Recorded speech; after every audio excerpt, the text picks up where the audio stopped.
আউযু বিল্লাহি মিনাশ শাইতানির রাজিম। বিসমিল্লাহির রহমানির রহিম। সম্মানিত দেশবাসী, আসসালামু আলাইকুম ওয়া রাহমাতুল্লাহি ওয়া বারাকাতুহু। প্রিয় দেশবাসী, আগামী 10 তারিখে ঈদের পরে ডক্টর ইউনূস সাহেব লন্ডন যাচ্ছেন। এই নিয়ে আমরা কিছু কিছু গুজব শুনতে পাচ্ছি। শেখ হাসিনার ছেলে জয়ও নাকি লন্ডন যাচ্ছেন। আরও শুনতে পাচ্ছি যে লন্ডনে আওয়ামী লীগের নেতাকর্মীরা সোচ্চার হচ্ছেন, তারা জায়গায় জায়গায় কালো পতাকা মিছিল করবেন ডক্টর ইউনূসের বিরুদ্ধে। আমি একটি কথা বলতে চাই,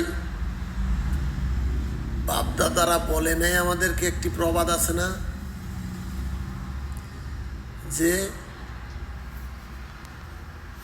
নিজের পায়ে নিয়ে নিজে কুড়াল মারা। জিনিসটা এমন, জিনিসটা হলো যারা যারা আপনারা শেখ হাসিনায় ফিরানোর চিন্তা করছেন, এটা কোনোদিন সম্ভব না।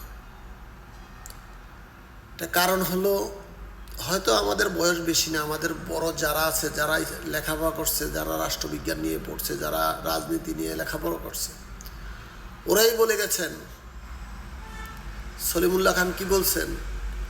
যদি আওয়ামী লীগ আবার আওয়ামী লীগ নামে শেখ হাসিনা আবার আওয়ামী লীগ নিয়ে ফিরে আসে, তাহলে আমাদের যেই অর্জন, যেই লেখাপড়া, শিক্ষা সব মিথ্যা।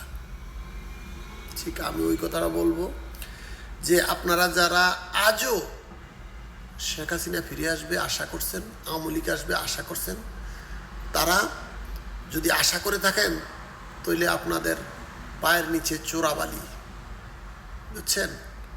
এটা নিয়ে দাঁড়াবেন, ফুস নিচে চলে যাবেন চোরাবালির মতন। আর যারা কালো পতাকা মিছিলের জন্য রেডি হচ্ছেন, প্রস্তুত হচ্ছেন, আপনাদেরকে সতর্ক করছি, লন্ডনবাসীকে আপনারা সাবধান হয়ে যান। যে যে কালো পতাকা মিছিল করবেন, ক্যামেরার সামনে ফ্রন্ট আসবেন, আপনাদের অর্থ, যত কালো অর্থ আছে, যদি আপনি ওই দেশেও অর্থ কামাই করে জোগাড় করে থাকেন না, যদি বড় ধরনের অর্থ ফান্ড আপনার থাকে ওই দেশে, সব কালো অর্থ হিসাবে গণ্য করে বিশাল বড় মামলায় পড়ে যাবেন। ডক্টর ইউনূস যাচ্ছে লন্ডনের যত পাচারকৃত অর্থ আছে সবগুলো অর্থ ক্রাপ করার জন্য। অলরেডি লন্ডনের পররাষ্ট্র মন্ত্রণালয় মোটামুটি সব কিছু ওকে হয়ে গেছে, যে যত অবৈধ পাচারকৃত অর্থ আছে সবগুলো ক্রাপ করবে। আর যারা লুকায়ে থাকতে চান, দয়া করে ক্যামেরার সামনে আসবেন না, সাংবাদিকের সামনে আসবেন না। যদি ধরা পড়েন তাহলে উপায় কারণেই, আপনাদেরকে ক্যামেরা থেকে আন্দোলন করতে আসছেন, আসেন। দেশ থেকে টাকা লুট করে এখানে এনে আন্দোলন করবেন, 1 টাকা থেকে 1 টাকা ডক্টর ইউনূস দেশে সরিয়ে নিবে। একটি পাচারকৃত অর্থ লন্ডন থাকবে না, সব ডিট করা হয়ে গেছে। পাচারকৃত কোনো অর্থ লন্ডনে থাকবে না, সব ফিরিয়ে দিবে। এটাই আমরা আশা করছিলাম ডক্টর ইউনূসের কাছে।